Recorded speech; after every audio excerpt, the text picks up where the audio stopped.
प्यारे बच्चों, कैसे हैं आप लोग। आज हम लोग हिंदी पाठ्यपुस्तक भाषा मंजरी पाठ संख्या 2 गीलू का प्रस्तुत करने वाले हैं। आइए हम लोग अभ्यास प्रश्न को देखते हैं। प्रश्न संख्या 1, सोनजूही को देखकर लेखिका को अनायास किसकी याद आ जाती है। इसका उत्तर है सोनजूही को देखकर लेखिका को अनायास गिल्लू की याद आ जाती है, क्योंकि वह इस लता की सघन हरितिमा में छिपकर बैठता था और निकट पहुंचते ही लेखिका के कंधे पर कूदकर उन्हें चौंका देता था।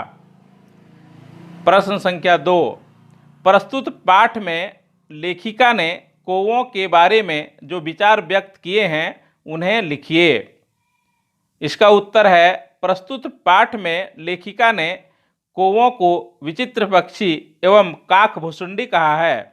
लेखिका ने उसे एक साथ समादृत, अनादृत, अति सम्मानित एवं अति अवमानित कहा है। श्राद्ध क्रम में कौवे को आदर से बुलाकर भोजन कराया जाता है। वाणी कर्कश होने के कारण इसका अनादर भी किया जाता है।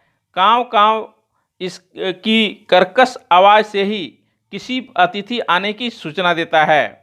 प्रश्न संख्या 3, बहुत समय बीत जाने के बाद भी लेखिका गीलू को क्यों नहीं भूल पाती। इसका उत्तर है लेखिका के साथ गीलू का आत्मीय संबंध हो गया था। उन्होंने उसकी जान बचाई थी। गीलू हमेशा लेखिका के आगे पीछे करता रहता था। उनके बीमार हो जाने पर गीलू भी काफ़ी दुखी हुआ था।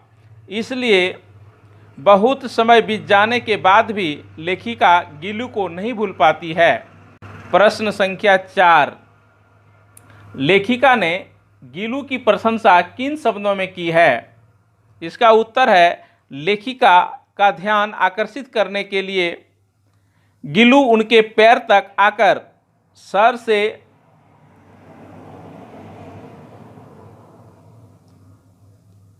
उनके पैरों तक आकर सर से पर्दे पर चढ़ जाता और फिर उसी तेजी से उतरता। लेखिका उसे पकड़ने के लिए जब तक न उठती तब तक यह क्रम चलता रहता।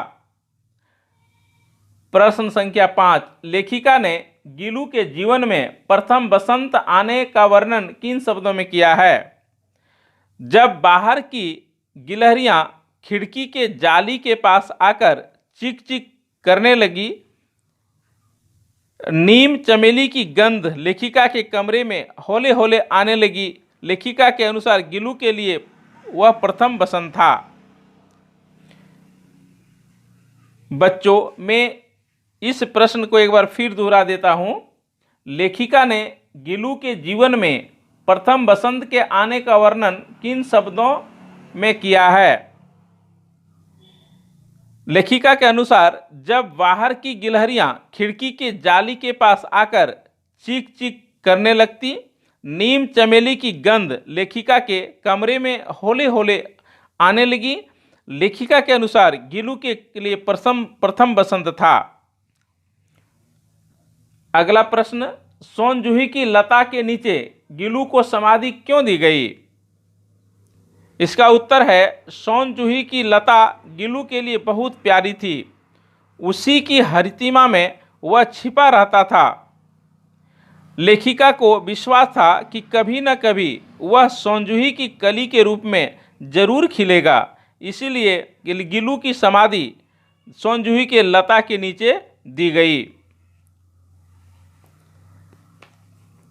चलिए हम लोग पाठ से आगे देखते हैं। अपने प्रिय पशु या पक्षी पर एक आलेख लिखिए जिसमें उनकी विशेषताओं का वर्णन हो। प्यारे बच्चों,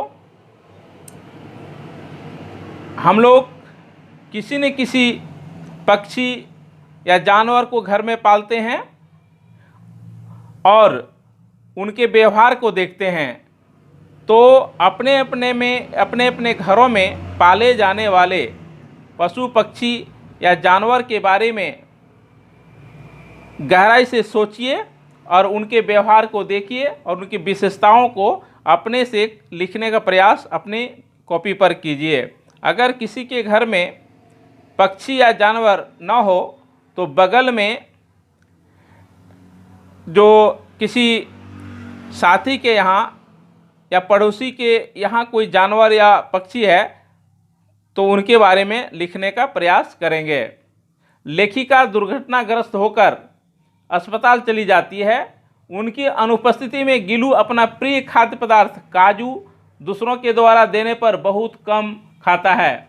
इससे ज्ञात होता है कि पशु पक्षी भी अपने पालक के प्रति संवेदना रखते हैं। आप अपने अनुभव के आधार पर किसी ऐसी घटना प्रसंग का वर्णन कीजिए। प्यारे बच्चों, इस संबंध में अपने घर में जैसे कुत्ता, बिल्ली, बकरी या किसी प्रकार का जीव जंतु अगर पाले हैं तो वो भी अपने मालिक के प्रति या जिनके द्वारा उन्हें भोजन प्राप्त होता है या उनसे आत्मीय संबंध है तो वह ज़रूर जो है अपने मालिक के प्रति आदर का भाव, दया का भाव दिखाते हैं। ये स्वयं देखने का प्रयास करना है। प्रश्न संख्या 3, लेखिका का गिलू से गहरा लगाव था, वह उसका खूब ख्याल रखती थी। आप भी अपने पशु पक्षियों का ख्याल रखते होंगे। आप अपने पशु पक्षियों का ख्याल किस प्रकार रखते हैं तथा आपके प्रति उनका व्यवहार कैसा होता है, लिखिए। प्यारे बच्चों, अपने घर में पाले गए पशु पक्षी के बारे में या उनके व्यवहार के बारे में अपनी कॉपी पर लिखना है। ये काम स्वयं करके देखना है। अनुमान एवं कल्पना। मोटर दुर्घटना में आहत होकर लेखिका को कुछ दिन अस्पताल में रहना पड़ा था। उनके अस्पताल में रहने की अवधि में गिलू अपना प्रिय भोजन नहीं खाता था। आपके अनुसार इसका क्या कारण रहा होगा?